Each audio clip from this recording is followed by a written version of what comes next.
Hi, fabulous. So today's episode number 17, is called What Would Abundance Do? I don't. Hi, fabulous. So in today's episode, it's called What Would Abundance Do? So actually, I didn't even think that I was going to record this as a podcast. I hadn't intended to create a podcast today episode, and I hadn't intended to create the content that I have created. So it had planned to be, I was working on something else and it sort of divinely downloaded through me. So I was in the middle of something else, but I was writing this um, on an app I use called Evernote on my phone. So initially it was going to be a module in my club, the Law of Attraction Lovers Club. So while I was getting ready this morning doing my personal development, and as I like to listen to things on YouTube that feed my brain while I'm getting dressed and, showered and cleaned and all of that, I was listening to an audiobook, and then I started to get some titles come down for things to go in the Law of Attraction Lovers Club. And again, I didn't even know if I was going to plan to record them today. And then I was doing some other stuff, and then this information that I about to give you came through, and I started to write down the notes for it to make it into a module for, like I said, the Law of Attraction Lovers Club.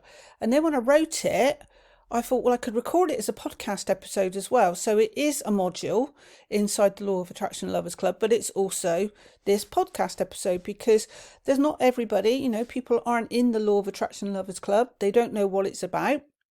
I'll give you details about that later. But I like to create free content, and I just thought this might be useful for some people. So it's not going to be very long, and that's what I remember. Again, it's called What Would Abundance Do? So let's get into the content that it was coming through me. So Napoleon Hill says there are 6 basic fears, and anything else is actually a subsector or one of those fears in a different guise. But he believes that there's you may agree with him, you may not, but he believes there's 6 basic fears, and they are fear of poverty, fear of criticism. So when we think about this day and age that we're currently living in, that I'm recording this, I could be, or I have been, probably in the past, scared to create content because I didn't know what people would think. And there's a lot of people that feel like this. They've got a message they want to get out to the world. So I really relate to that fear of criticism, because I think a lot of people hold back what they want to say because of the fear of what people will say about them. But the more, what I found is the more that you do something. So the first ever book, I'm going off on a tangent now, and I said this wasn't going to be long, but this is me. And people just do podcast episodes every day, just winging it, but they probably already got some kind of celebrity or whatever and people know them, so they just go along with that.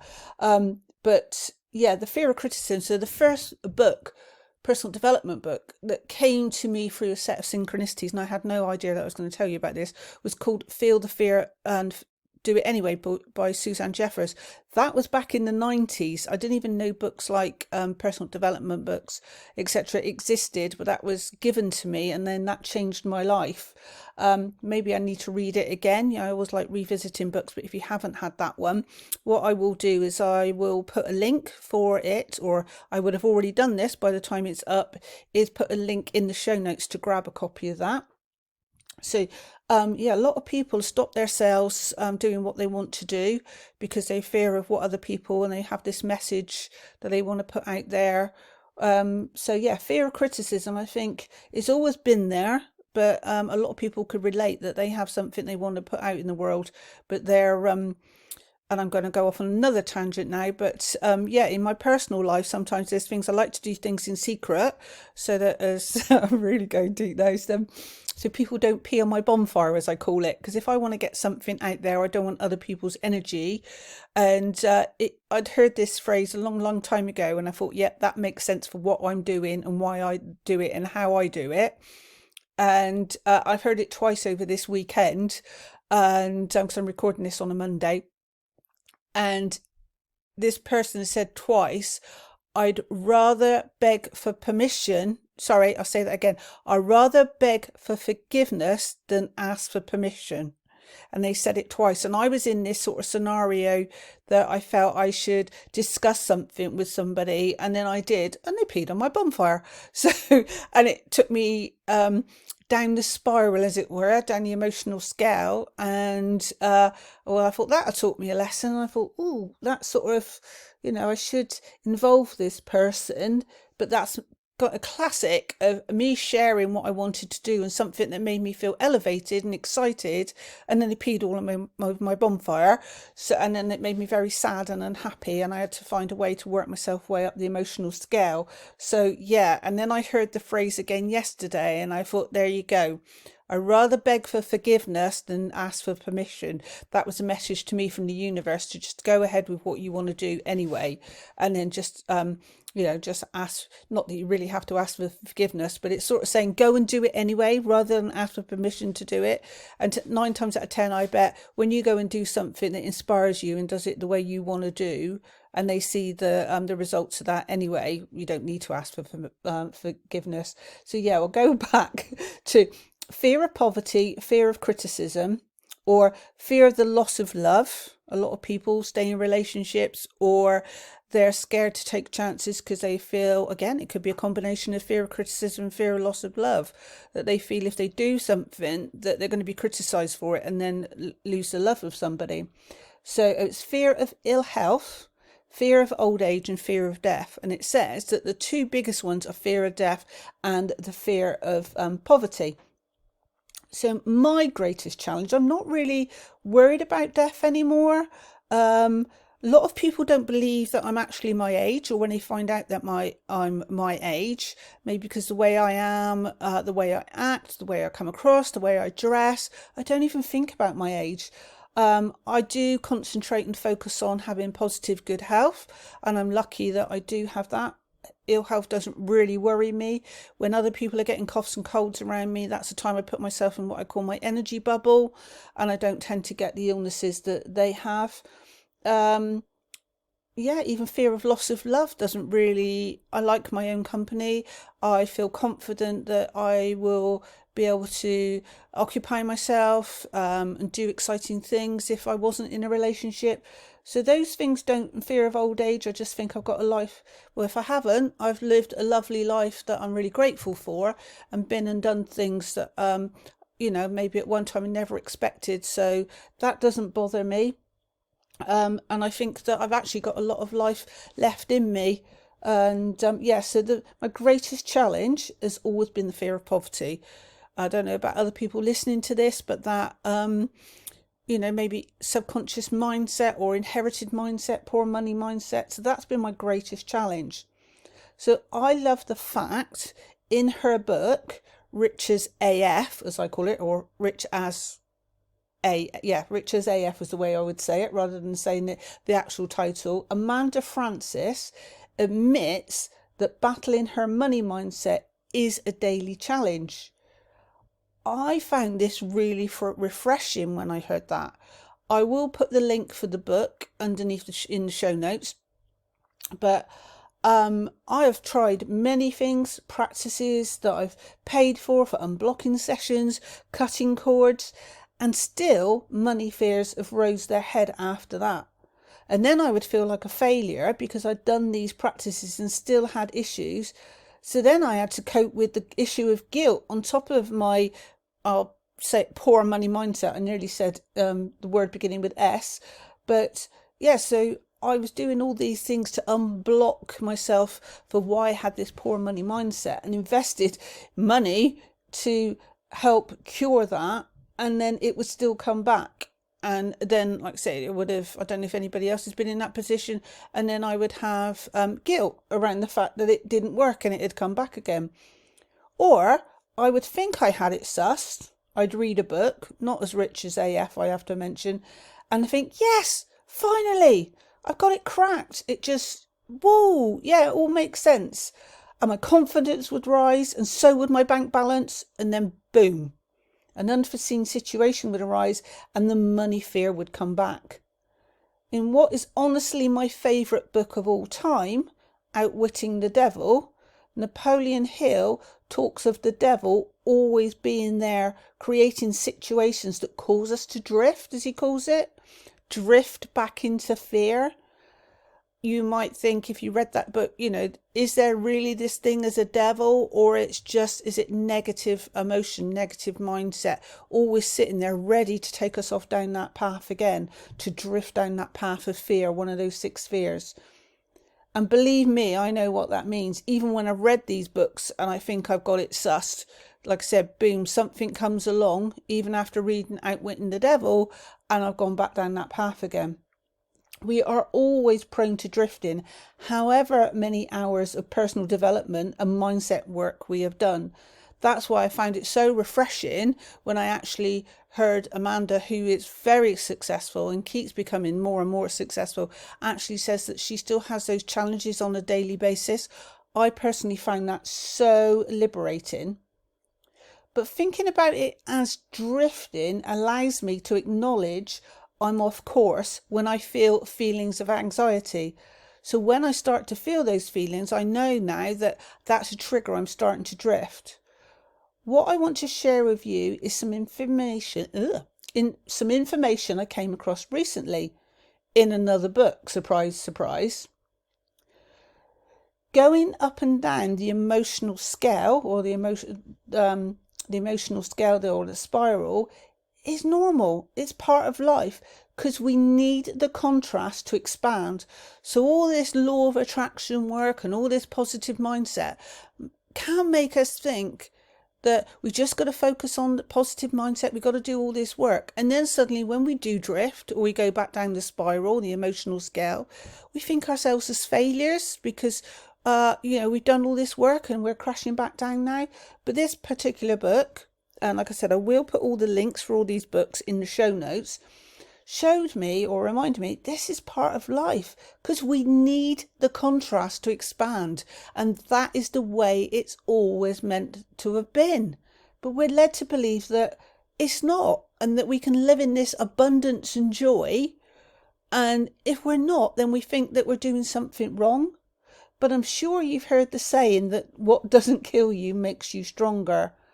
Have you ever looked back on a difficult time in your own life with appreciation because the lesson it gave you, or the experience that it gave you or took you away from, and it might have seemed really traumatic at the time, but then you grew from it, or you saw the good that came out of it? So I'm embracing this concept now. I briefly mentioned the book, and I'll pull up the names in all these books and links, like I said, so that you can purchase them if you want below. But this is not the purpose for what I'm here to talk to you about today. Like I said, I followed divine inspiration because I was going to create this as a module, because it's something that I'm doing at the moment, but I felt inspired to turn it into a podcast. So today I wanted to share with you a tactic I'm using for myself whenever I start to feel myself go down the emotional scale in regards to money or any financial situation I've come across. I love Regan Hillyer, and recently I followed the inspired action message to absorb myself from Regan's work. So I knew a lot about Regan's story and almost chose to ignore hearing it again when something caught my attention. Regan was studying success. She was investing thousands and thousands of dollars in personal development work, but found herself at a point that she was 6 figures in debt. Listen to that. So she was purchasing courses and investing in mentors to help her find success, and then she found herself in over 6 figures in debt, and she only had $8 in her bank account. And this meant that she had to sofa surf because she'd found a letter that her rent hadn't been paid, and she didn't understand why her rent had been paid. She was very young at the time, and when she checked her bank account, she found she only had $8 left in it. So can you imagine, is anybody else relating to this, that they've invested in lots of personal development? Remember what I talked about, cord cutting and unblocking and paying for mentorship for there, and only still been struggling or having those fears of money come back? I didn't really know at the time of Napoleon Hill's 6 fears. So I find that weirdly frustrating, refreshing. So if someone was finding themselves so frustrated and that to find out that somebody invested over 6 figures and was still stuck, then and now this lady is very, very, very successful now, gives us all hope. Like I said, and she was sofa surfing and nothing was working. And she actually said to her mentor, maybe I'm not cut out for this. And it said it goes deeper than what I'm about to say, but her coach, so she talked to her coach and then she said, nothing is working. Maybe I'm not cut out for this. And her coach asked her some questions about how she sees wealthy, successful people hold themselves and act. She noticed they stood tall and confident, not hunched over with a sour, negative demeanour. So when she felt fear or overwhelm, or her say something about spending money, she questioned herself and said she would stop and say, what would abundance do? What would abundance do? So when she felt herself feel overwhelmed or she felt sick or anxious, she remembered what her coach had said to her. Like I said, there's more to this story, but I'm just taking out this extract that she said. He'd said to her, think about or look and observe successful people. And she was in a position, even though she didn't have much money, she was working and waitressing, hanging around a lot of wealthy people in networking events and things like that. And she started to interview them, watch them, and she noticed that they stood very upright, confident in themselves. Maybe having money makes you feel confident and secure, but she noticed that the way they shook hands, the way they introduced themselves was very positive. It was upright. Their posture was upright. And all of these successful people seemed like this, but people are weighed down with negativity or worry and anxiety. They were more slumped. Their faces were frowned. So when she found herself feeling anxious, or when I find myself feeling anxious, I've started to ask, what would abundance do?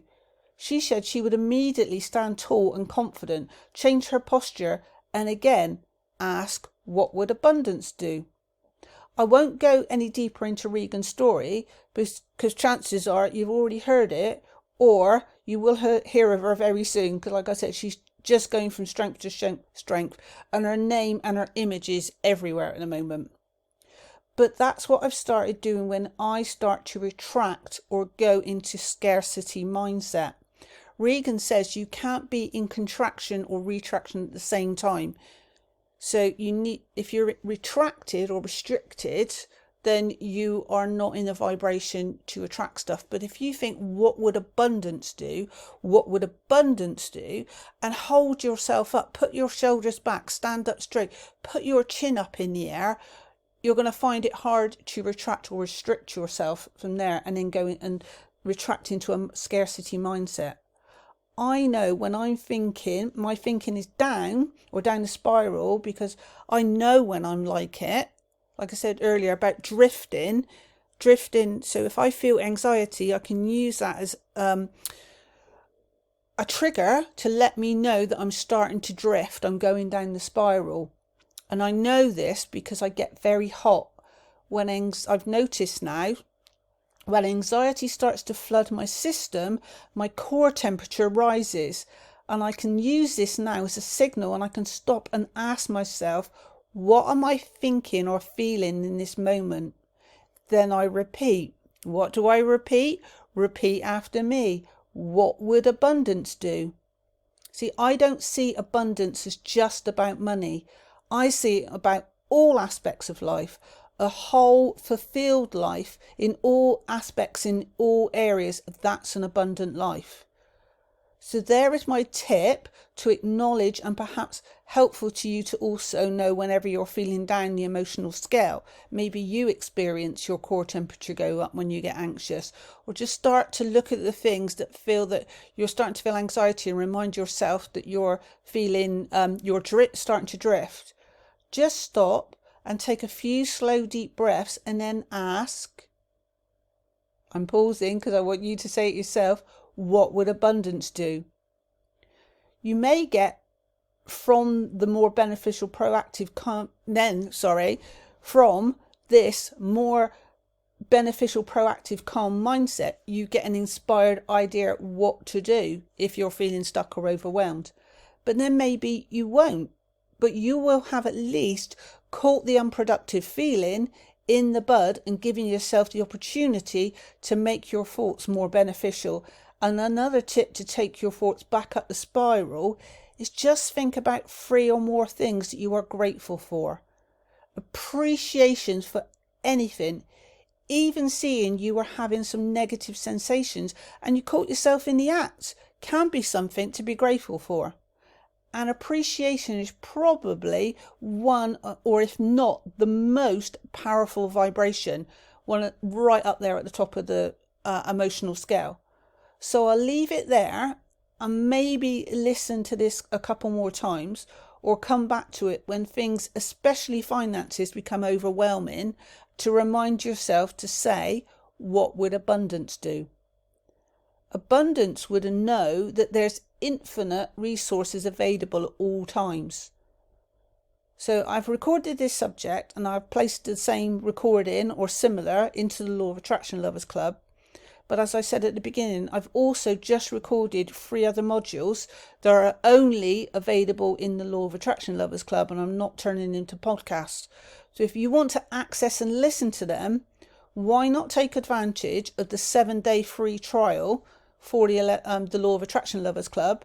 And then it's only $7 a month thereafter, and you can cancel it any time. But I want to ask you, what do you spend $7 a day on? And that is nowhere near as beneficial or improving for your mindset.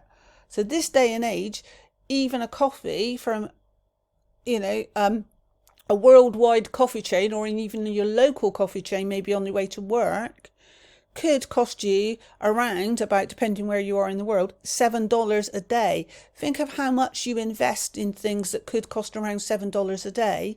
You get a free trial to trial this out. Find out those other those other modules that I put into the club that aren't going to become podcasts.